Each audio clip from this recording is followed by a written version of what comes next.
Good morning, everyone. I hope you can hear me. I'm running a little bit late this morning. I'm sorry. But we're going to get started in just a second here. Just trying to get the word out. We're going to be, I'm using restream.io to stream to a few different sources. Last week we noticed that the YouTube stream was about 30 or so seconds behind everything else. And so this week we're going to try out Beam as our primary streaming place. It'll still be available in the other places, and we're going to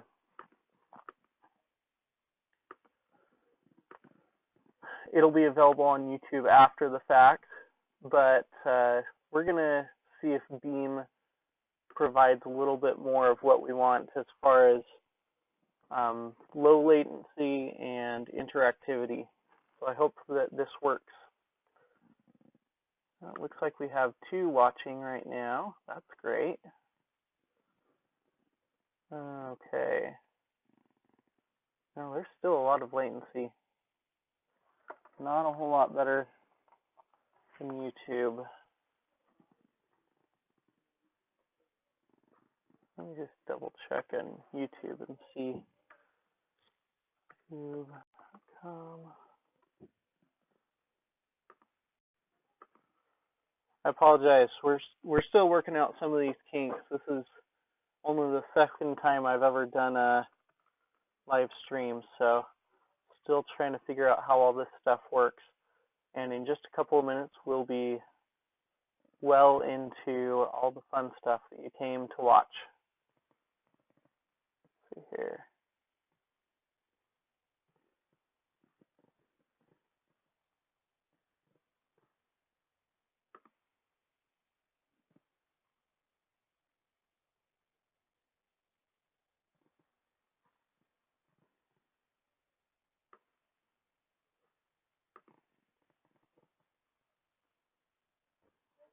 Okay, muted.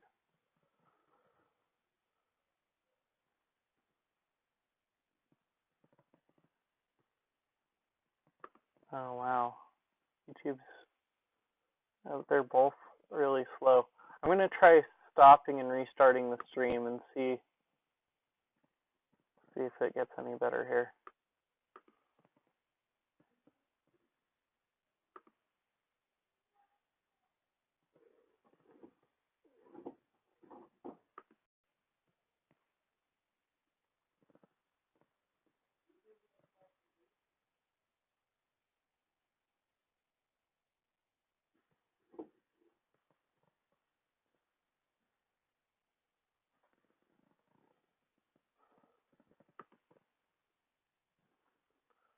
Looks like Twitch is connected. Oh, everything's going slow now. What the heck?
Okay.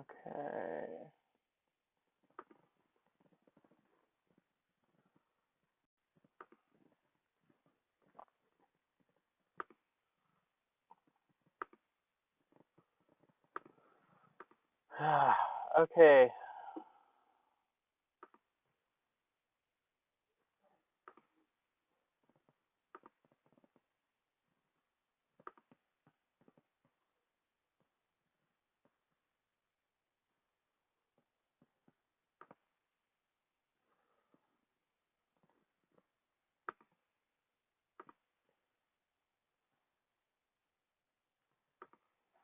Right. Can you hear me?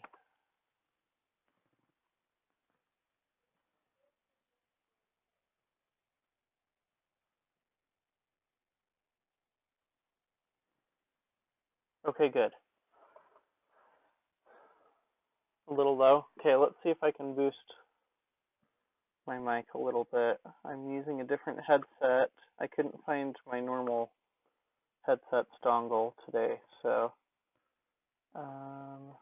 let's just disable this one. And properties, labels, that's boosted.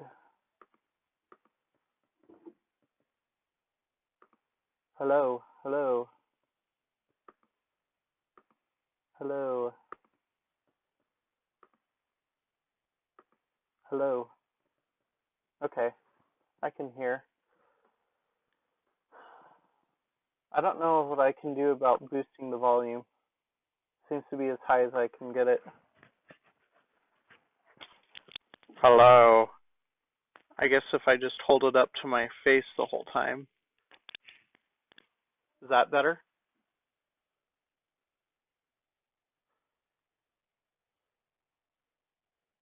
The stream is still like 30 seconds behind, I think.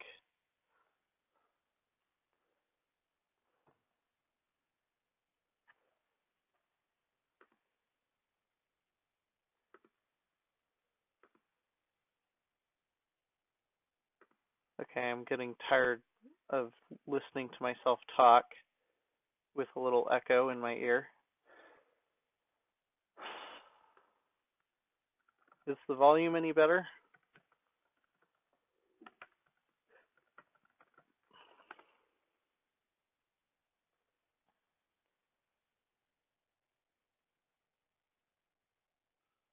Okay, well, we'll just go with it. I'll try to speak up a little bit, and hopefully this will work out. So welcome to week 2. Sorry we're getting a slow start. I'm hoping the more that we do this, the more smooth things will start getting. So last week we talked a lot about getting stuff set up, and we spent pretty much the whole time talking about that and not really doing anything else. I'm not sure. I think it's just you and me right now, Brett.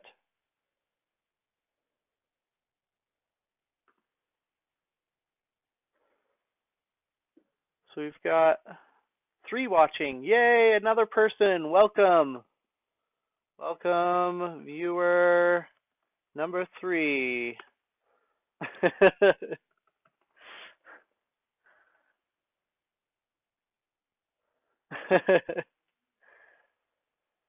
Okay, I would really like to get Brett's voice in here, so we're going to try something out. Brett, nope, there is someone else. Yep. Cool, welcome. All right. So, Brett, do you want to try... Brett, do you want to try to join audio?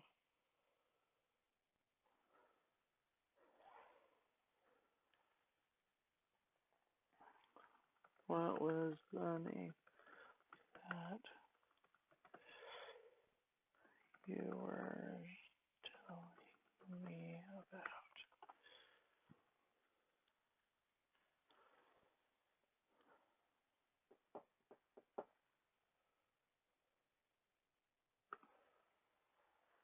Sorry, we're still trying to figure out how to get this to work so I'm not just like sitting here monologuing the whole time. Okay, sounds good. Maybe week 3 we'll actually get the voice stuff working.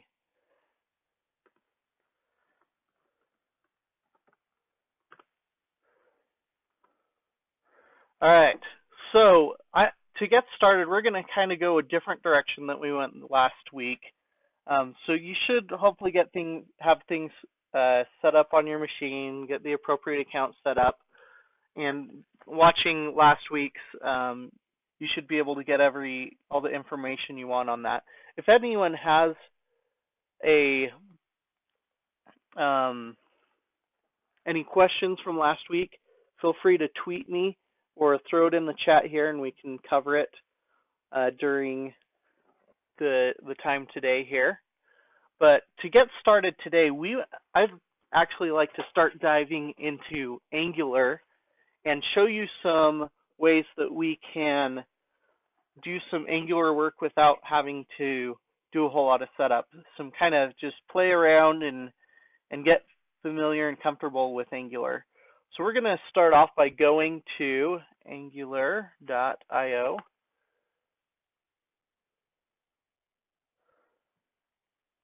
Okay, jump to live.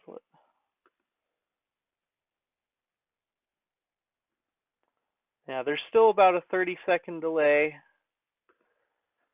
Don't worry if you missed episode 1. It's on YouTube. Let me put the link to that here. That's awesome. youtube.com/user/digit-head. And forgive me, the first episode is a lot more boring than this one's going to be, I think, because I was still trying to figure everything out. But don't worry, you don't have to have everything set up now in order to get anything out of today, because a lot of what we're doing is going to be inside the browser. Sweet. Okay, so angular.io is the official website for Angular. And from now on, I just want to make a quick distinction. So a lot of people who have programmed with Angular have experience with AngularJS. That is the old version of Angular, and they came out with Angular 2 last year, and now we're on Angular 4. But as far as what Angular means, when someone just says Angular, that's meaning the newer versions of Angular 2 or greater, whereas AngularJS means version 1, 1.x. So sometimes you'll hear that. We're going to be learning Angular here, so meaning the newer versions of Angular. And now that we're on version 4, it really doesn't matter what the major version is now. They're going to be doing a new major version every 6 months.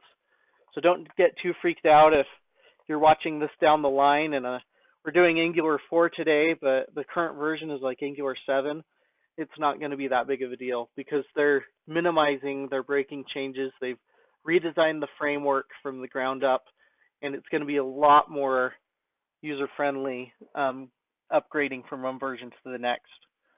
So we're just going to click this Get Started button here, and this is the Angular Quick Start. We're not going to go through this entire thing, but I would highly recommend for you to just look through this, go through this. There's a, let's see here. There's a tour of heroes. Let's see, I think that might be at the bottom here. Learning Angular. Yeah, the Tour of Heroes tutorial is awesome. We're not going to go through that today, but go through the Quick Start and go through the Tour of Heroes. That will really get you going with Angular. And hopefully between that and what we're going to be doing today, that should really get you kind of familiar with some of the concepts of Angular. Now, I'm not sure what you guys have as far as experience with JavaScript or TypeScript or HTML. I'll try to explain things as I go, but feel free to Leave a comment or a chat if I'm going too fast and I'm leaving you behind. I don't want anyone to feel behind here. Okay. All right, so we're going to get started with the quick start, angular.io. Okay, get started. And we're going to go down to try this quick start example on Plunker without installing anything.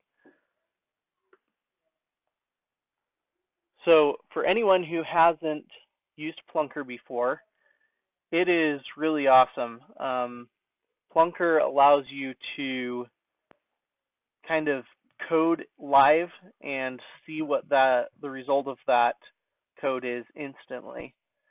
And so when we get started with this plunk here, nice. When we get started with this code here, we're going to see that we've got this app.component.ts. This is basically how you're going to build all your Angular stuff, is with this or similar files.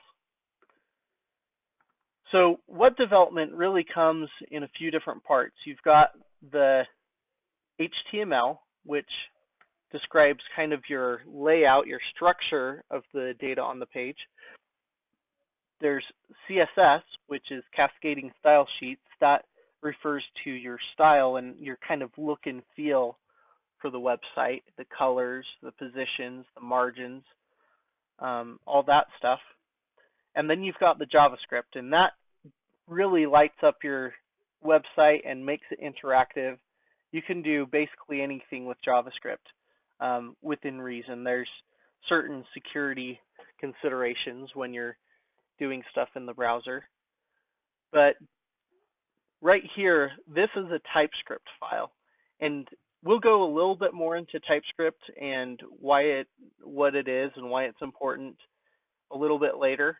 But just for now, think of TypeScript as a really great tool to help you to learn JavaScript and to keep you from making simple mistakes. And we'll cover more of that later. So up here, we've got this template. This is defining what we're going to see on the page. This is HTML. Now, for the simplicity of this Plunker, the template is just written in line here.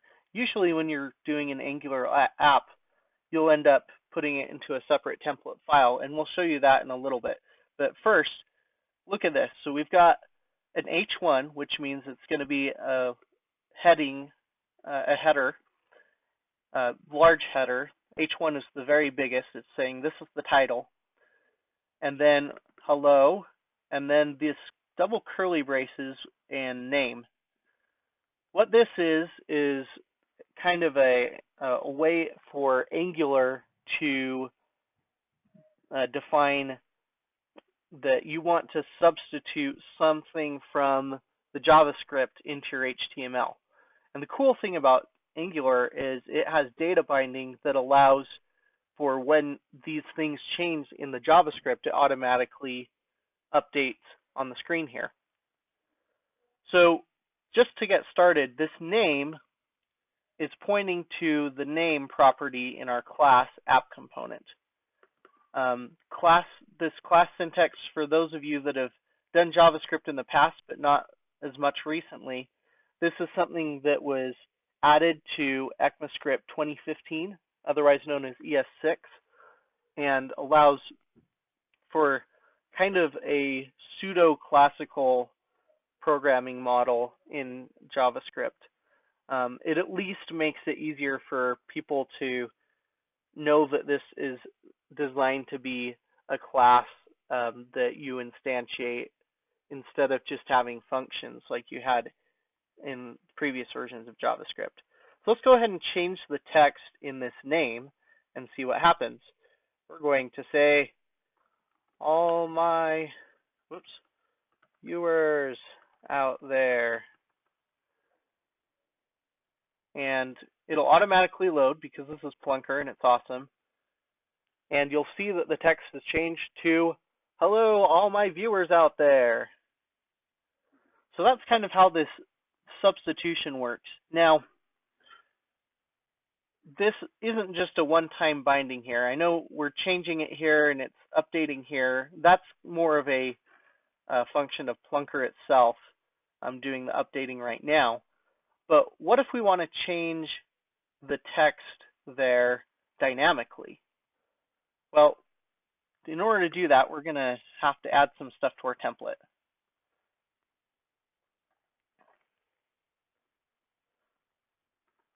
So right now we just have the header, but we can add other things into our HTML. There's a tag called button, and oops, wow, this is kind of going slow here. And the button tag allows us to create a button, just like you would expect, and click to change text. Wow, I'm losing a lot of keystrokes here. Change text. Maybe I need to pause my Plunker here.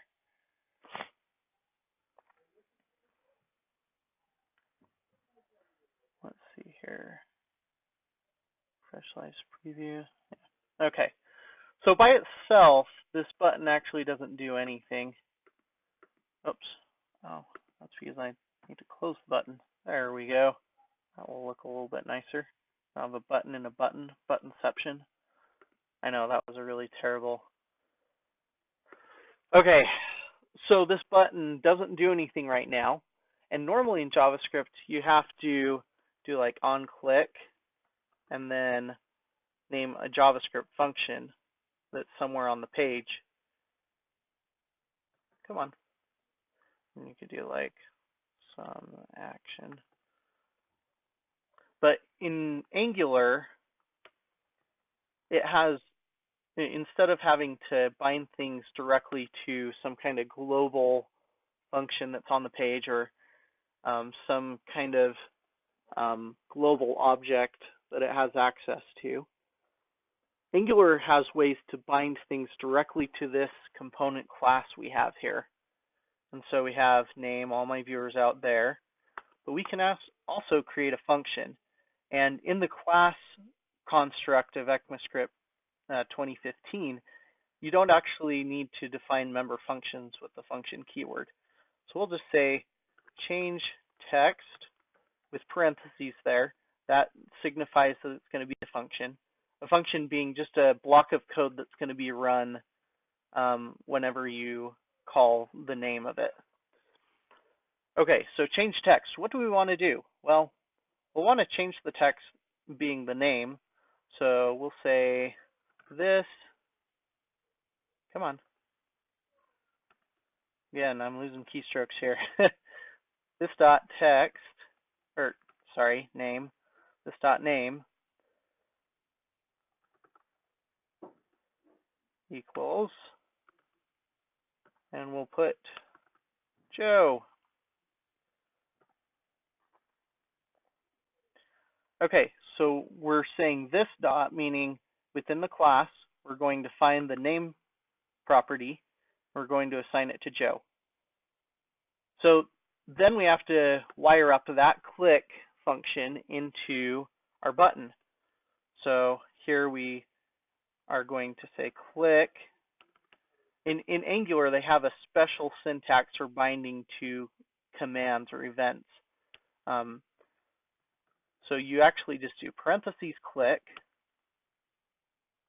equals, and then put the name of the function to call.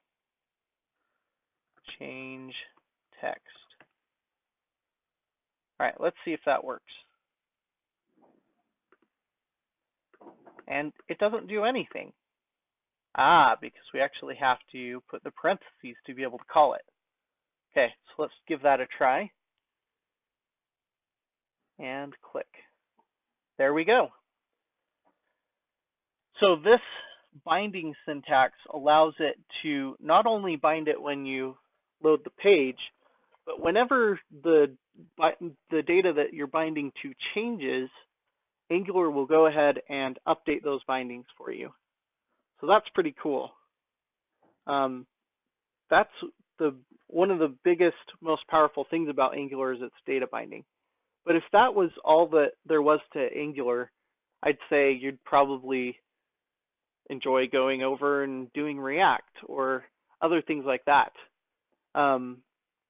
Because that's basically what React brings, is the view rendering and not a whole lot else. We'll probably end up getting into React in a future episode, and there's a lot of really cool things about React. But for right now, I want you to appreciate Angular for what it is. It's got data bindings, but it's got a whole lot else.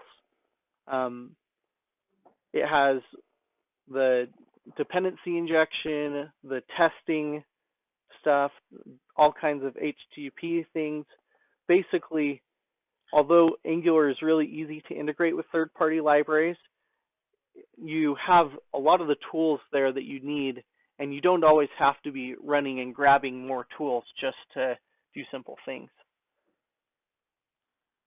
Okay, yeah, it seems like the stream's like over a minute behind now. I do apologize for that. That's really sad. I hope we can get the speed up a little bit in the future and get the latency down. How are we doing so far? You understanding what we've got going on? Okay. I'm back. I hope this is going to work a little bit better now. I just did a speed test and not super happy with my internet. I wish it was fiber instead of Comcast. Got really good download, not super good upload. So I apologize if things are a little bit laggy. Just let me know how I'm doing. I've dropped the frame rate considerably because we're not doing anything super graphical here. So hopefully that will help a lot with the issues we've been seeing. Okay, let's see. Is this any better so far?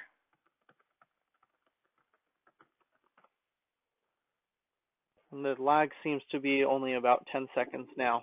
So this is, so far it's looking a little bit better. Okay, just keep me up to date on that. I don't want to lose anyone because of my poor internet.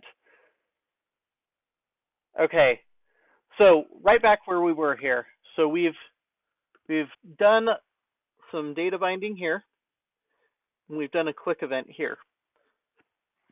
I want to show you a little bit about how you can do some other things, like you can bind to different properties in HTML. So let's start with something. This is actually, I've been teaching my daughter, who's 5 years old, some stuff about Angular because she's been really super excited about it. In fact, she and I are going to be presenting at NGConf together about kids learning Angular.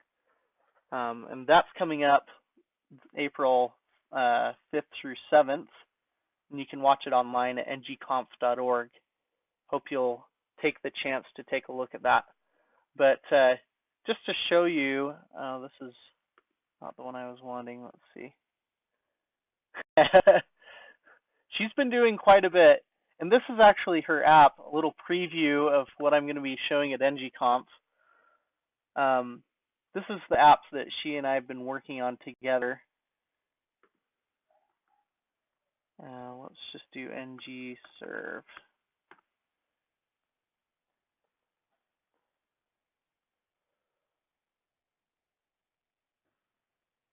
And maybe we'll build something similar to this today, and then I'll tell you a little bit about the project that I'd like to start working on in this series that you can code along with, so we can walk through all aspects of programming in the web stack we'll hit Node and Angular and database stuff and all kinds of things. Let's see. Man, this is being super slow. Later.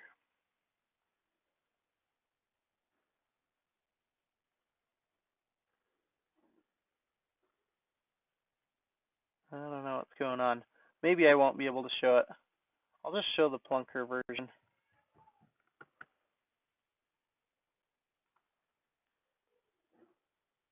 This isn't like the Time Derby stuff where together means dad does. Well, so you can't expect a 5-year-old to be like a super big wizard at everything. One of the kind of a spoiler for my presentation is when you're teaching kids, you've got to be working with them. You aren't going to be doing all the work for them, but you'll probably do a lot of the work at the beginning as you're setting things up and showing them how things work. And then as you teach them different concepts, then they can start doing more and more on their own. That keeps them more engaged and makes them a lot more excited about doing it. So let's pull this up. So this is the app. Man, it's going a lot slower now. Dang. The lag just seems to get worse and worse. Sorry about that. So this is her app. It started with that Angular Quick Start Plunk that we were working on there. And we defined a bunch of colors, and whenever you click the color, it changes my favorite color to be that color. And this is actually a really good exercise, so I think we'll go through this really quick, just so you can kind of see how some of these features in Angular work. Hope you'll code along with me. Okay, so going back to our Plunker here. So we've got our name and our change text, or I guess this would be better to change name. Just because I'm kind of nitpicky about my code. You know, even if you're doing stuff you're going to throw away, it's my philosophy that you should always take pride in your code and be proud of your code. Don't make it super messy. Kind of clean up as you go. And because so often your quick and dirty little things end up becoming a lot bigger, and you don't want them to get ahead of you. So what we're going to do is we're going to create another field on this controller here. We're going to call it colors. Oops, wow, losing keystrokes again. I don't know why Plunker's doing this to me this morning. I know, it's early.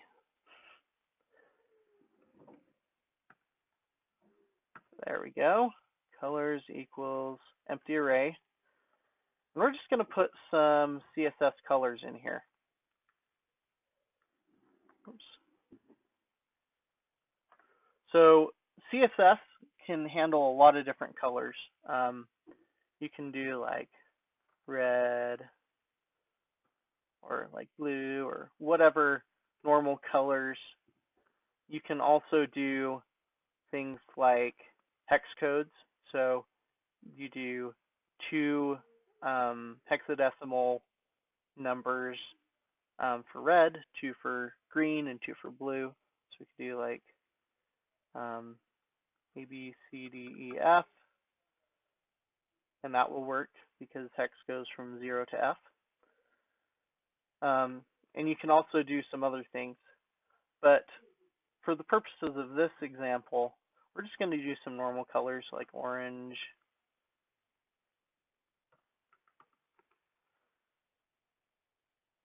Come on. Yellow.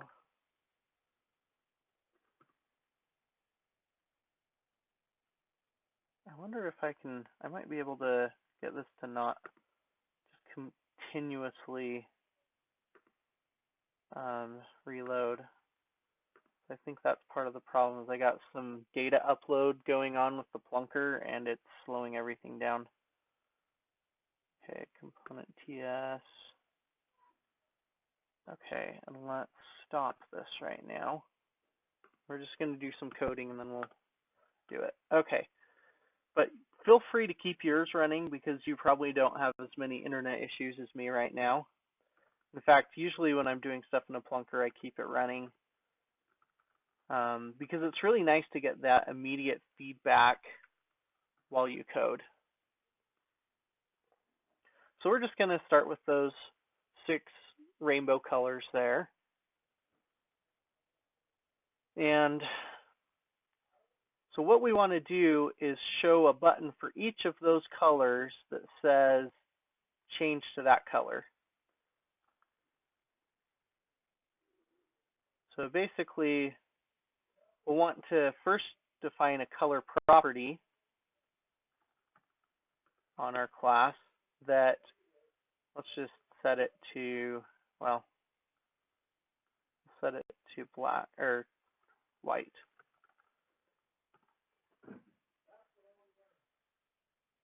No, that's not a good idea. Let's do black. Okay, so what we want to do is we want to turn this heading into whatever color we have here. Now we've seen one way of data binding to the controller with these double curly braces here, but there's another way that you can bind to properties of actual HTML elements, and that is through the square brackets.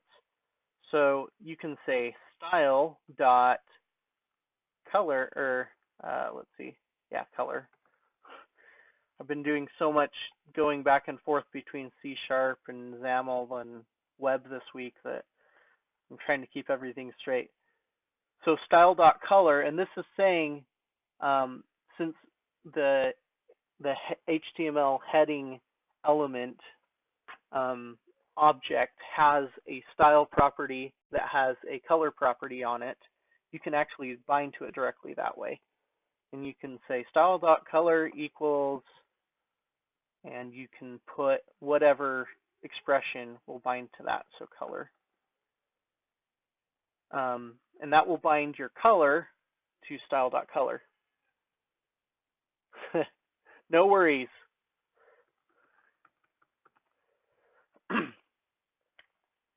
Okay, so style.color equals color. So now if we run this, it shouldn't be any different because color is initialized to black. Oh, actually it wasn't black before, it was like a bluish color. So that's cool. But we could change this to like brown, and you'll see that it's binding the color there. Okay. So now what we want to do is we want to get a button that will change the color. So what I've done with Gwen and what we're going to do together here is we're going to do some iteration using Angular templates. So we've got this collection of colors. We're going to say div, saying just a dividable area on the screen there. If the Plunker preview isn't updating when I hit run, what do I do? That's a good question. Usually it will work when you hit run. You may want to save it and reload your screen and see if it starts responding there. Is it getting stuck on the loading?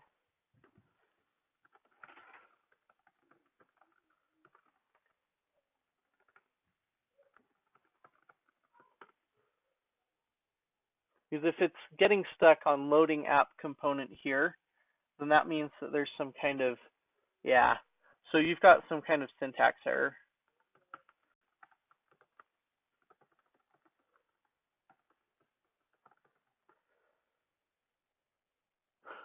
Okay, so do you want to,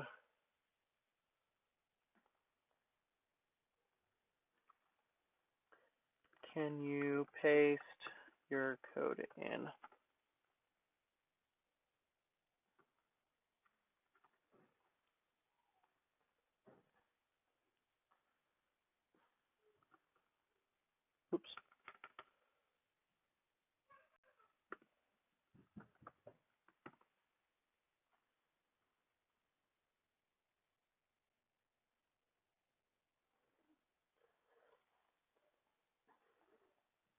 Okay, let me know if you get that fixed, Brett.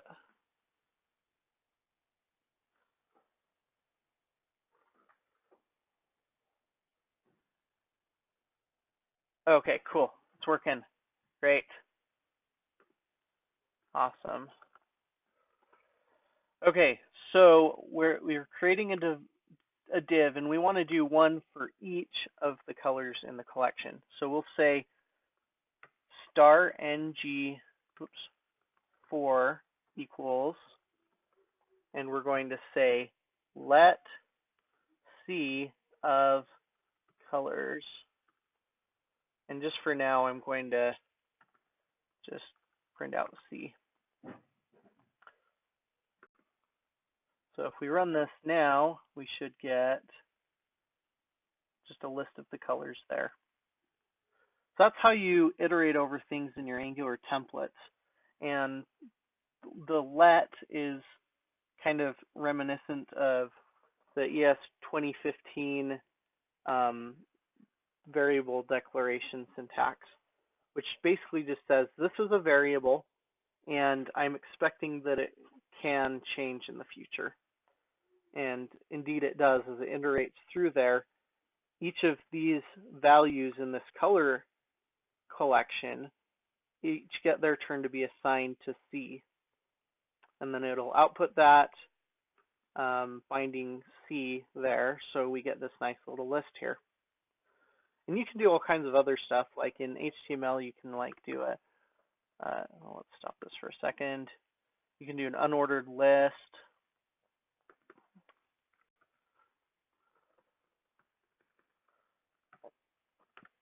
And make this into a list item. Wow, I just really can't type on the screen sometimes. And let's run that.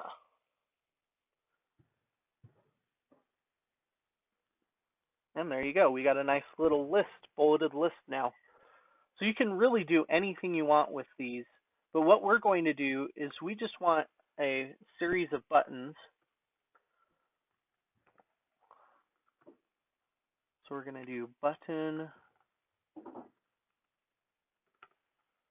slash button. Whoops. Okay, and we're going to run that.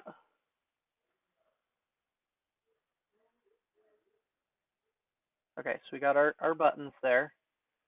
And let's do a click event.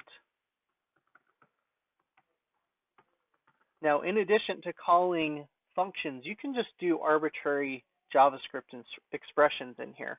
So you can actually say color, meaning color on our app component, equals C.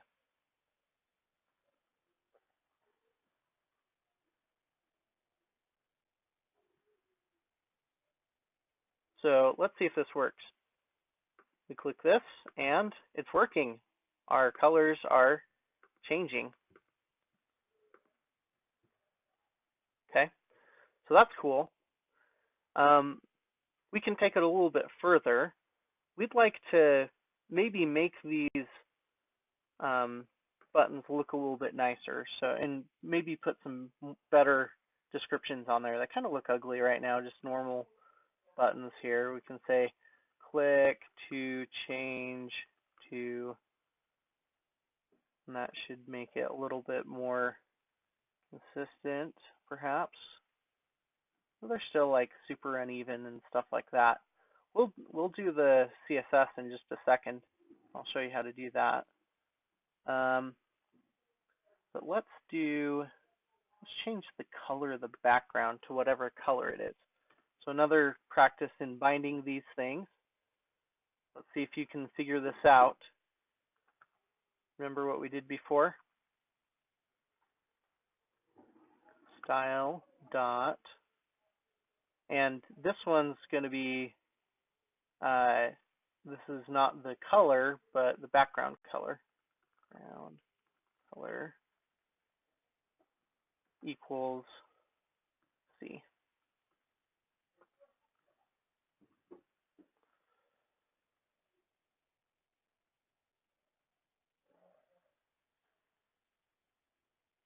And now, This is really feeling very reminiscent of the 90s and how ugly stuff was in websites back then. That's okay. We're still learning this, and we will definitely improve things as we go. In a couple of weeks, we'll probably get around to doing some Angular material stuff, and that's when your UI components are really going to start looking a lot better. Okay, so let's fix the styling here. We want to make our buttons all be the same width because they kind of look ugly being all different. So let's say style and trying to remember how to do the inline styles.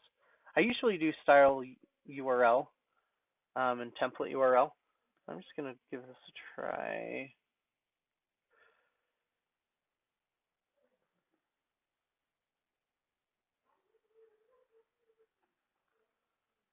Styles. I think you put it in an array. And let's try just doing button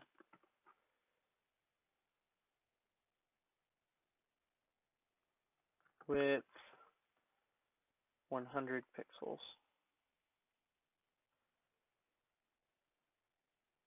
Wow, this is using so many keystrokes. Stop.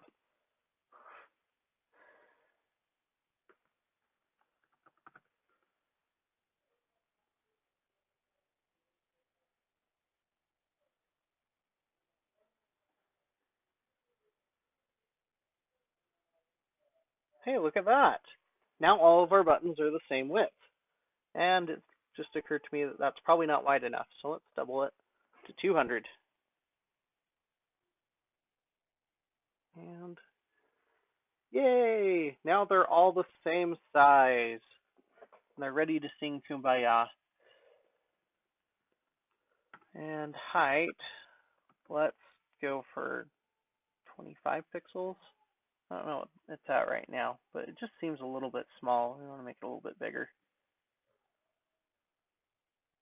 So for those of you that haven't done CSS before, this is just basically defining some of the things that, you know, the different colors, the shape, size, and other things. We'll be doing a lot of CSS, and you can kind of learn as you go along. You don't have to be a CSS master to get started. But basically, so this is our app. It works. Oops. I keep on right-clicking. This touchpad is very sensitive. Cool. So this works, but as I said before, I usually use the URLs because the more you do things here, the more this just gets bigger and more complicated, and just mixing the template with the code behind it and the styles and all that stuff can kind of be a little bit problematic as far as managing your stuff.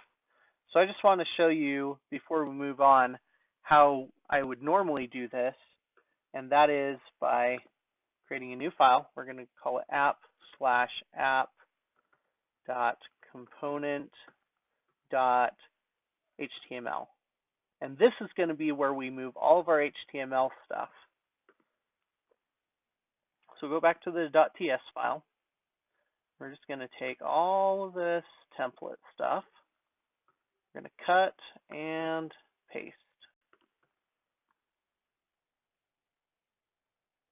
Now, another really awesome benefit we get automatically when we do this is that now we have HTML syntax highlighting, and it'll give us syntax errors if we do things wrong.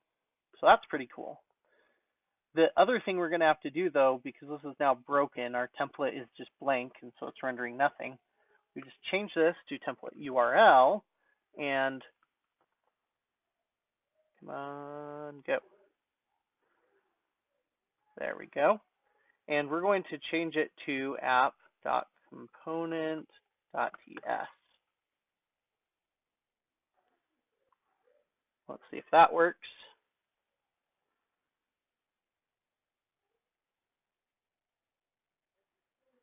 Waiting for it. It doesn't seem to be working. It's probably because I forgot to put app/app.component.ts. And it still isn't working. Now, when you're in web development, you're always going to have issues like these where you're looking at a screen and it's like, this isn't working. Why is it not working?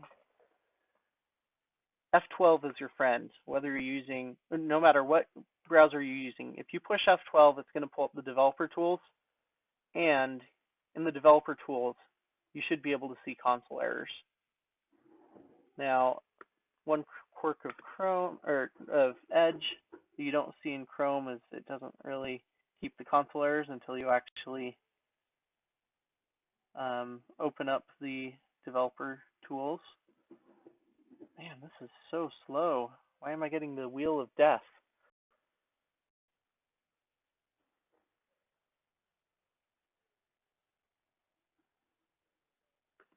Okay, I think it's time that I save this. This Edge instance seems to be just closed. Oh, I got the error just in time for it to blow up. Oh, come on. I'm going to switch to Chrome.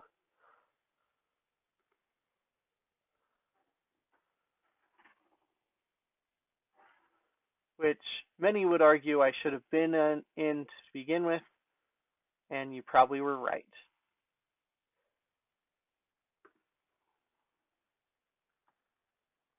Okay. And man, Chrome's not responding. Gosh, I guess I gotta kill some of the stuff running on my system. Maybe stop Docker or something. We'll get into Docker sometime. I like Docker. Good stuff. Do I have anything else going? Not really. Exit Team Viewer. Yeah, I should have done all this stuff before I started. Sorry about that.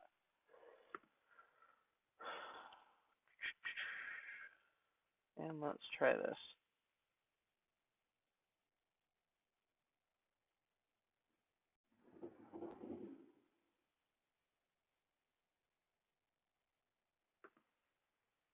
Cool.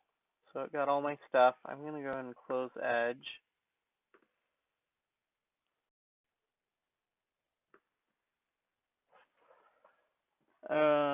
Oh, wait, that's not what I pasted in. Leave. That was weird. App component. Okay, so we've got here, let's see if I run this, if it's any better. Okay, now I'm stuck. Now, pulling up the developer tools, which I'm going to dock on the bottom, you can go to console and you'll see, invalid ICU message, missing curly brace. And app.component.ts line 10. And component, template URL. That looks right to me. That worked just fine as template.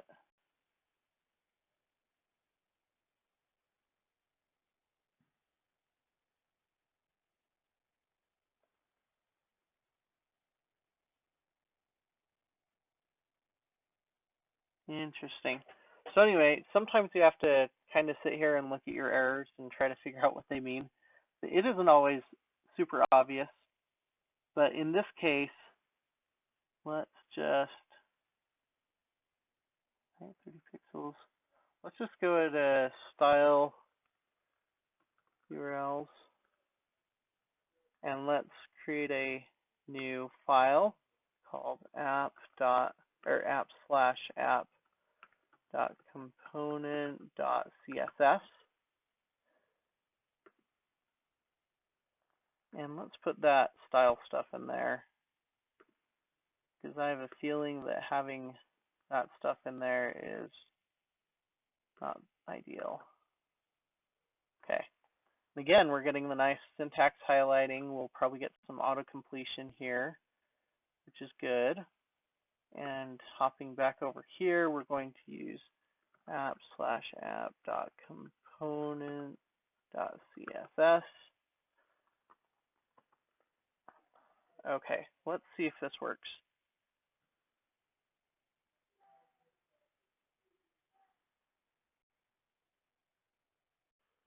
And it still is blowing up. Let's reload this for the newest and latest and greatest errors here.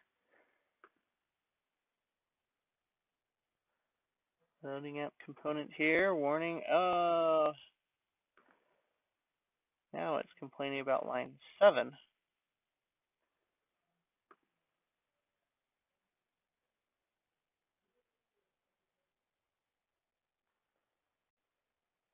I'm wondering if I have something invalid in here. Color, hello name, click, change name. Let's see if colors, color C, change to C. Oh, that looks pretty good. And here, things are looking fairly good. I'm gonna open up the Plunker I did with Gwen just so I can compare and make sure I'm not doing any silly mistakes. Oh yeah.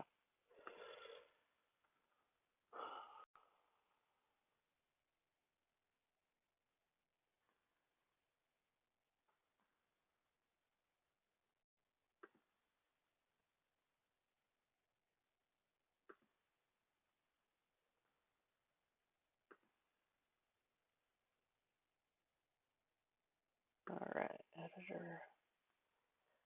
Sorry, just trying to find this real quick here.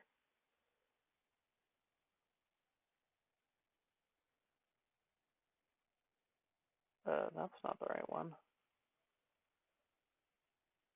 Although Plunker is not what I want.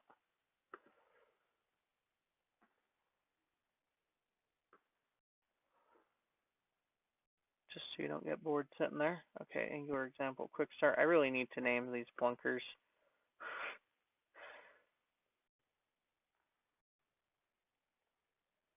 Oh, I think this is the one I was working on just now, which probably won't run. Yep, okay. Let's go back.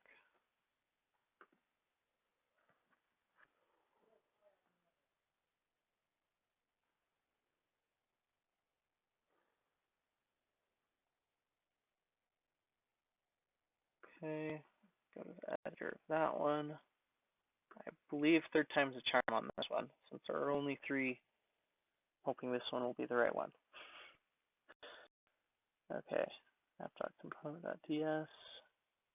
Oh, I have it all in one file there. And I used inline styles. Interesting.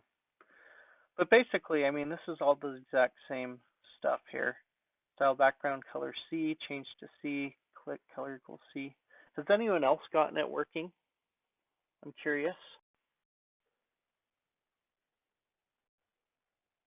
Let me get back to Beam.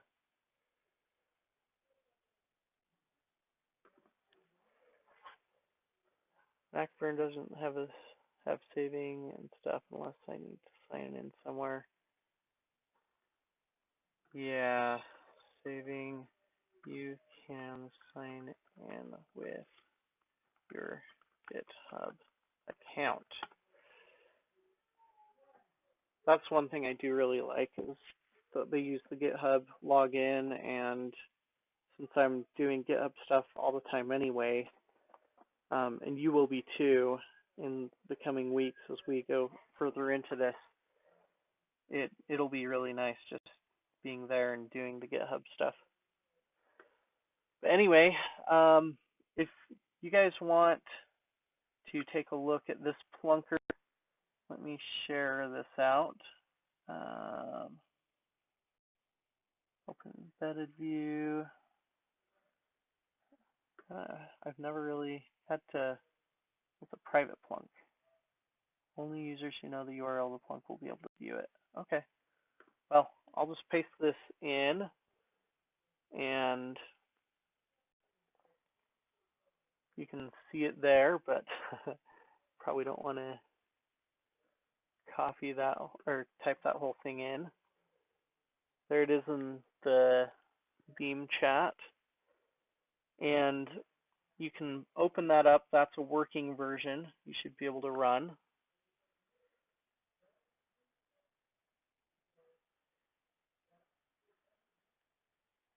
And it has a lot more colors.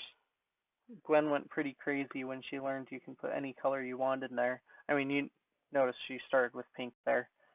But she went through a list of CSS colors and picked out some of the ones she liked and put them in there.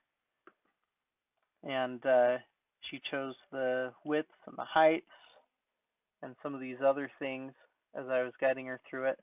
This is really not a bad example to get started. And hopefully, we're running a little bit over today, but I'm hoping that you've learned some new things today and that you'll be ready for next week when we go a little bit further and take it to the next step. And I will announce next week at the beginning the app that we're going to be starting to make during this series, and we'll get started on that. So anyway, again, thank you so much for joining me today, and I'm really glad that I think we had up to 4 people today. Feel free to follow and share this out if you want. If you think this was great, please feel free to tweet me. My Twitter handle is Joe Skeen Jr. So I'm going to stick that up on the screen here. Let me just change this. Tweet me at Joe Skeen Jr. with questions.